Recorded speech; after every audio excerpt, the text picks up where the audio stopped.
पंच परमेष्ठी भगवान की, शासन नायक श्री महावीर भगवान की, चिंतामणि पार्श्वनाथ भगवान की, मुनिकुंज ज्येष्ठ आचार्य श्री आदि सागर जी, महावीर कीर्ति जी, विमल सागर जी, तपस्वी सम्राट आचार्य भगवान श्री सन्नति सागर जी गुरुदेव की। हमारे गुरुदेव को हम प्रकृताचार्य कहते हैं, हम सब हनुमान मिलकर उन्हें श्री राम कहते हैं। जगत में और भी इनको बहुत कुछ लोग कहते हैं। हमारी श्रद्धा मेरी भक्ति इन्हें महावीर कहती है, मेरी श्रद्धा मेरी भक्ति उन्हें महावीर कहती है। बोलिए वर्तमान के वर्धमान, भक्तों के भगवान, अभिनव कुंद कुंद संयम भूषण प्राकृत ज्ञान केसरी आचार्य भगवान श्री सुनील सागर जी गुरुदेव की, उत्तम सत्य धर्म की।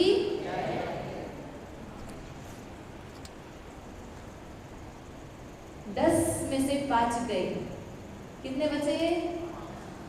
मैथ सबके परफेक्ट है क्योंकि सब हर दिन एक एक दिन गिन ही रहे हैं। आज पहला दिवस है, आज बीजो दिवस, आज तीजो दिवस, चौथो दिवस, 5मो दिवस पण चालू થઈ ગયો છે और ये भी बीत जाएगा और बचे सिर्फ 5 दिन। 50% आपने आपकी प्रेजेंटी दे दी है, अब 50% में आपको और मंदिर बराबर अभी दिख सकता है। आज उत्तम सत्य धर्म है तो हम अपने जीवन में सत्य धर्म की शिक्षा ले, जीवन को सच्चा बनाए, अच्छा बनाए, इस भावना को लेते हुए चर्चा करते हैं। एक धनवान बुड्ढा था जिसके कोई परिवार नहीं था, बीवी बच्चे सब कुछ खत्म हो चुके थे, वो अकेला ही उस बंगला में रहता था। एक बार उसे चिंता हुई कि अगर मेरे पे कोई संकट आ जाए, विपत्ति आ जाए, तो मेरा कोई साथ देगा या नहीं, मेरी कोई हेल्प करेगा या नहीं। यही सोचते सोचते रात बीत गई और उसे एक सूझी। उसने क्या किया, जोर जोर से हल्ला मचाया, चोर चोर चोर चोर चोर। बाकी सारे जो आसपास के नेबर्स थे उसके, वो सब आ गए। बोले कहाँ है चोर, क्या हुआ क्या हुआ, आपको कहीं लगी तो नहीं, कुछ हुआ तो नहीं आपको, कौन था, क्या लेके गया? तो उस बुढ़े ने कहा, अरे कोई नहीं, मैं तो मजाक कर रहा था, मैं सिर्फ देखना चाह रहा था कि तुम लोग मेरी संकट के समय आओगे या नहीं। फिर सब लोग चले गए, चलो ठीक है दादाजी ने बोल दिया ऐसे ही। फिर नेक्स्ट टाइम फिर 2-3 दिन बीते, फिर उसने वैसे ही किया, चोर चोर चोर, बचाओ मुझे, बचाओ बचाओ बचाओ, कोई हेल्प करो मेरी। तो सब लोग आ गए, फिर से सब लोग आ गए। उसने कहा कहाँ है चोर, कुछ लेकर तो नहीं गए आपका? कहाँ है, हम पकड़ते पुलिस कंप्लेंट करते हैं। तो बोले अरे नहीं कुछ नहीं, मैं तो मजाक कर रहा था, मैं फिर से देखना चाह रहा था कहीं तुम मेरी हेल्प करने पीछे तो नहीं हटोगे। अगर मेरे पे कोई संकट आएगा, विपत्ति आएगी तो तुम पीछे तो नहीं हटोगे, ठीक है? अभी आराम से सो जाओ, कुछ नहीं है। वो माहौल थोड़ा ठंडा हुआ, वैसे ही और 3-4 दिन, 5-6 दिन, 8 दिन बीत गए। फिर उस वृद्ध ने फिर कहा, चोर चोर चोर चोर, बचाओ मुझे बचाओ। तो फिर इस टाइम पे नेबर्स बोले कि चलो रोज की जैसे ही हमेशा की तरह मजाक करते होंगे, नहीं जाना है किसी को। पर जब सब सो गए आराम से, फिर सुबह जब उठे तब पता चला कि वास्तव में उस वृद्ध के घर में चोर आए, उसका सारा धन लूट लिया। और जाकर देखा तो वो बुढ़ा रोने लगा। तो बोले कि तुम मेरी हेल्प करने नहीं आए, मैंने इतना चिल्लाया फिर भी तुम मेरी मदद के लिए नहीं आए। तो वो सारे नेबर्स कहते थे कैसे आते, 1-2-3 बार तो आपने मजाक कर दिया, हमें लगा इस बार भी आप मजाक कर रहे हो। अपना ही झूठ अपने को भारी पड़ गया। कहते हैं ना, अरे कुछ नहीं मैंने तो मजाक में कहा था, अरे कुछ नहीं मैंने मजाक में कहा था। मजाक में भी तो झूठ ही हुआ। हमें मजाक में भी झूठ नहीं बोलना है, हमेशा सत्य वचन का पालन करना है, सत्य बोलना है, चाहे जितना भी कठोर लगे किसी को, पर सत्य बोलना चाहिए। झूठे व्यक्ति हमेशा अशांत रहते हैं, कहीं पे भी शांत नहीं रह सकते, उस पर कोई विश्वास भी नहीं कर पाता। जैसे उस वृद्ध का हुआ, उसने कोई विश्वास नहीं किया और उसका जो धन था वो सब, जब जरूरत थी तब कोई उसकी हेल्प में नहीं आया। बच्चे कहते हैं ना, झूठ बोलना पाप है, घर के नीचे सांप है। कौन कहता है? बच्चे कहते हैं ऐसे। तो सचमुच झूठ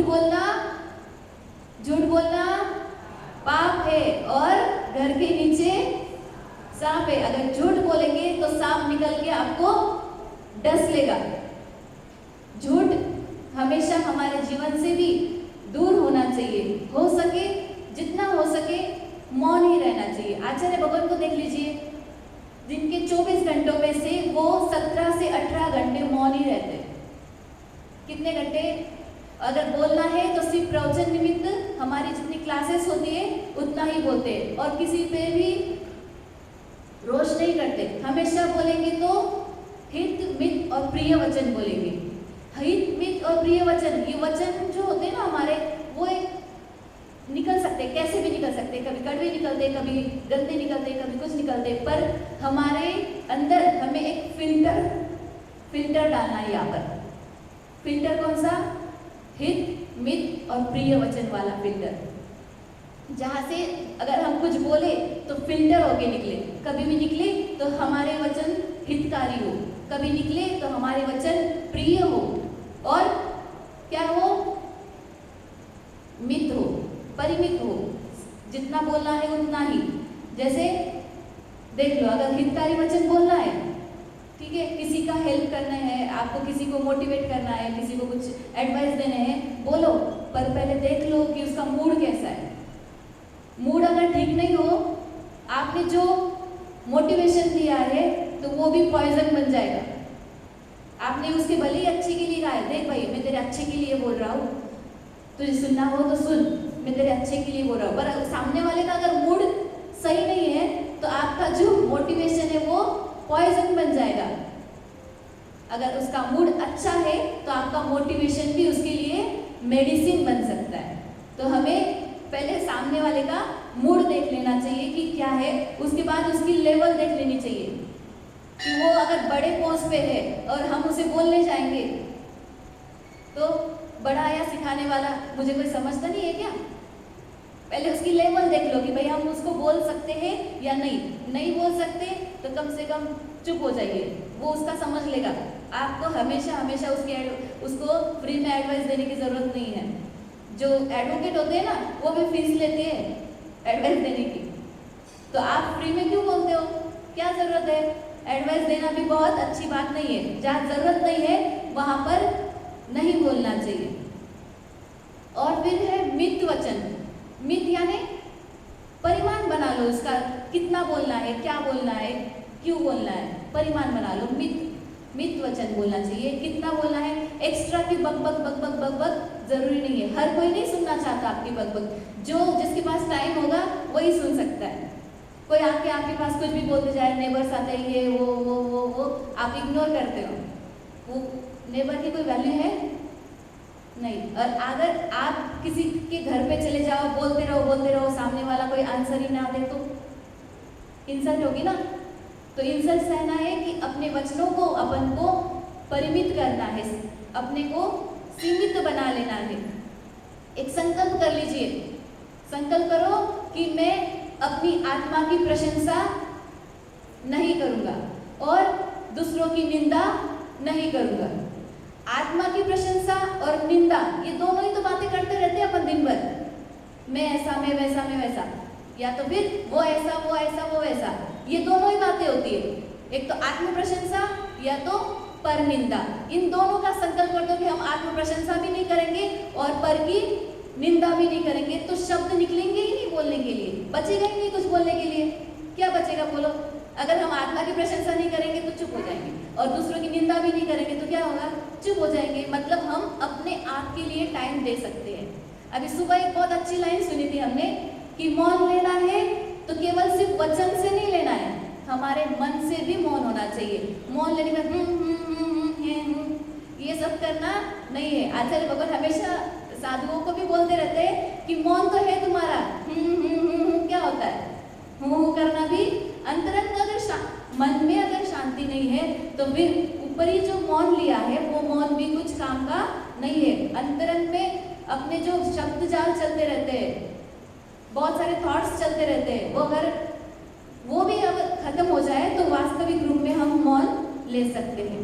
फिर है प्रिय वचन, जो अच्छे वचन है वही बोलना, जो दूसरों को प्रिय लगे वही वचन बोलना है। जैसा खाना खाते हैं ना अपन, जो अच्छा है वो जो पसंद है वही खाते हैं, है ना। बाकी जो पसंद नहीं है, जैसे करेला वगैरह जो चीजें पसंद नहीं वो खाते हो क्या? नहीं। कड़वा कड़वा किसी को नहीं पसंद आता है, बहुत ज्यादा पसंद नहीं आता।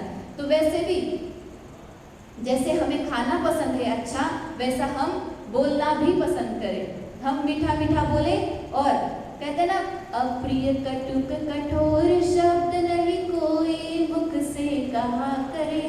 अप्रिय कठोर वचन अगर हमें कोई बोल देता है, कोई गाली गलौज कर देता है तो हमें कैसा लगता है? बुरा लगता है।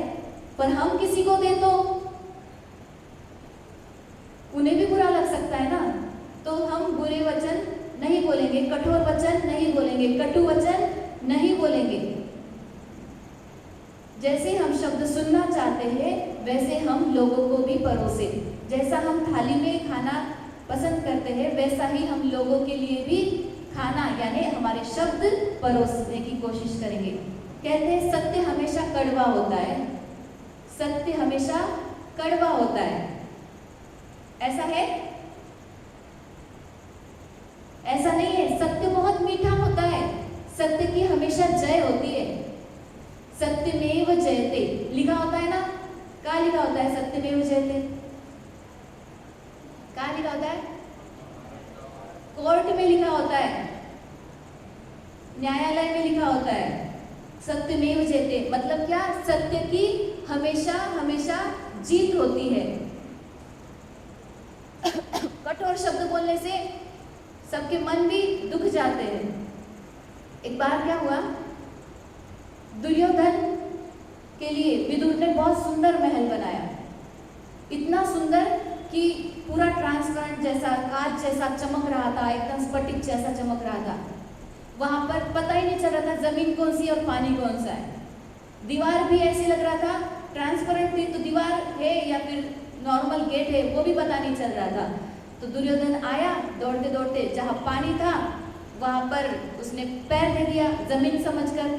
तो द्रौपदी ने कहा अंधे के अंधे होते हैं। किसने कहा? द्रौपदी ने। सिर्फ इतनी लाइन कही थी उसने, अंधे के अंधे होते हैं। ये बात दुर्योधन के मन को लग गई।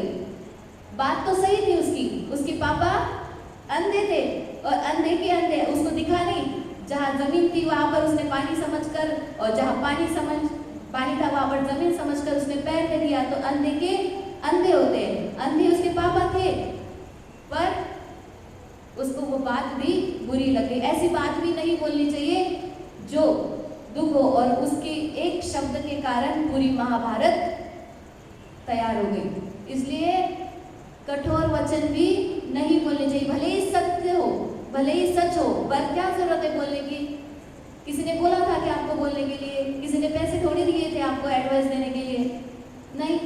तो आपको भी हमेशा सत्य वचन का पालन करना चाहिए और कठोर वचन नहीं बोलने चाहिए। मीठो मीठो बोल थारो काई बिगड़े, काई बिगड़े थारो काई बिगड़े। हमेशा मीठा मीठा मिठाई बोलते रहो तो आप सबके लिए प्यारे बन जाओगे। कहते हैं ना कि गुजराती बहुत मीठे होते हैं। मैंने देखा भी, महसूस भी किया, खाना भी मीठा होता है। तो गुजराती लोग बहुत मीठे होते हैं। जब से यहाँ आए ना गुजरात में, तब से लग ही रहा है कि हाँ सच में बहुत ही। देखो अब मैं नहीं बोल रही हूँ ये मैं तो ये बोलूंगी कि मीठे होते हैं गुजराती लोग, बहुत मीठे होते हैं। जिनको एक्सपीरियंस है वो बोल रहे हैं गुजराती लोग मीठी छुरी होते हैं। ये तो मुझे नहीं पता, ये आप आपका देख लो, है ना। इंसान की फितरत बस इतनी होती है कि अगर उसे जानवर कहो तो गुस्सा कर लेता है, अगर किसी को जानवर कहो तो गुस्सा आ जाता है, और उसे अगर शेर कहो तो खुश हो जाता है। ये अपनी मेंटेलिटी है। जानवर, शेर भी तो जानवर है। अगर किसी को शेर कहा तो सीना तन जाता है, ये मुझे शेर कहा है, शेर हूं मैं। बेटे को भी कहते हैं ना, मेरा तो शेर बेटा है, मेरा तो शेर बेटा है। अरे शेर बेटा है, तुमने खुद ने पैदा किया है उसको। शेर कैसे? पीरियंस है क्या? जिसने पैदा किया वो इंसान का बच्चा इंसान ही होगा ना। फिर बच्चे को क्या देते हैं? मेरा बेटा शेर बेटा है। इंसान की फितरत ही है। उसको अगर अच्छा अच्छा बोलो तो अच्छा लगता है, जानवर बोलो तो। घर में भी कहते हैं ना, कुछ अगर किसी से गलती हो जाए, महिलाओं से, तेरे बाप ने यही सिखाया है क्या? बोलते हैं। अगर ठीक से कहो, तुम्हारे पिताजी ने यही सिखाया है क्या? अगर क्या इसमें वो थोड़ा चेंज हो जाएगा, टोन चेंज हो जाएगा, तो उनको बुरा भी नहीं लगेगा। तेरे पिताजी ने यही सिखाया, तेरे बाप ने यही सिखाया है क्या? दोनों में अंतर है। सेंटेंस तो सेम है, पर उसके बोलने का तरीका अलग है। एक बार क्या हुआ, एक दार्शनिक, भारतीय दार्शनिक अमेरिका में गए स्पीच देने के लिए। पूरी सभा भरी हुई थी, और जब इनका नंबर आया स्पीच देने का, तो उन्होंने कहा, ladies and gentleman, 50% Americans are fool. क्या कहा? 50% अमेरिकन्स आर फूल। मतलब क्या? 50% जो अमेरिकन है वो फूल है। तो ये सुनते ही सब लोगों में हलचल मच गई, कलह चालू हो गया उस पे। तो फिर टमाटर मारने की बारी आ गई।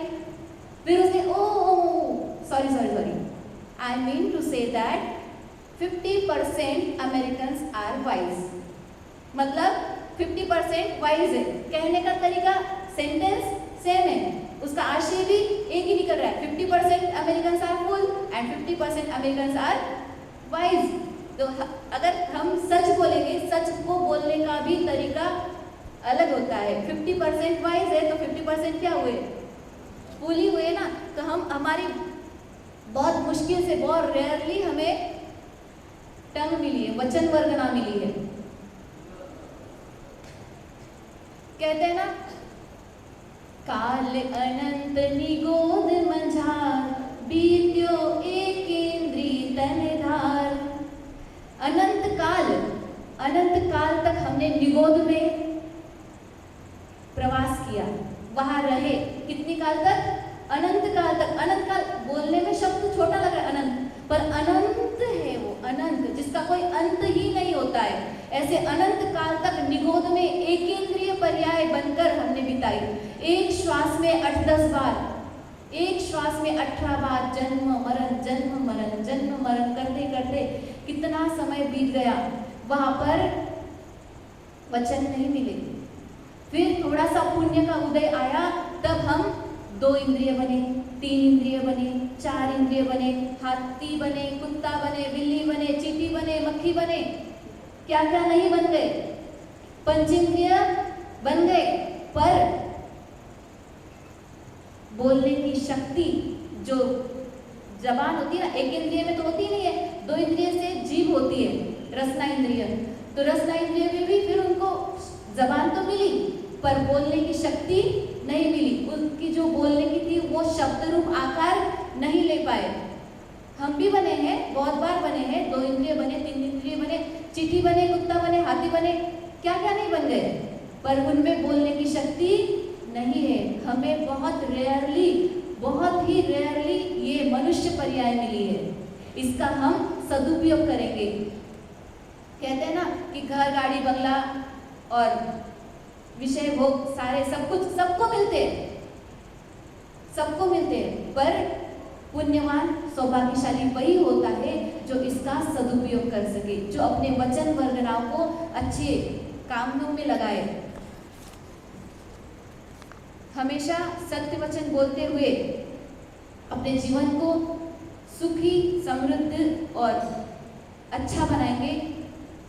इसी भावना के साथ आज यही विराम करते हैं। बोलिए चतुर्थ पट्टाधीश आचार्य भगवान श्री सुनील सागर जी गुरुदेव की।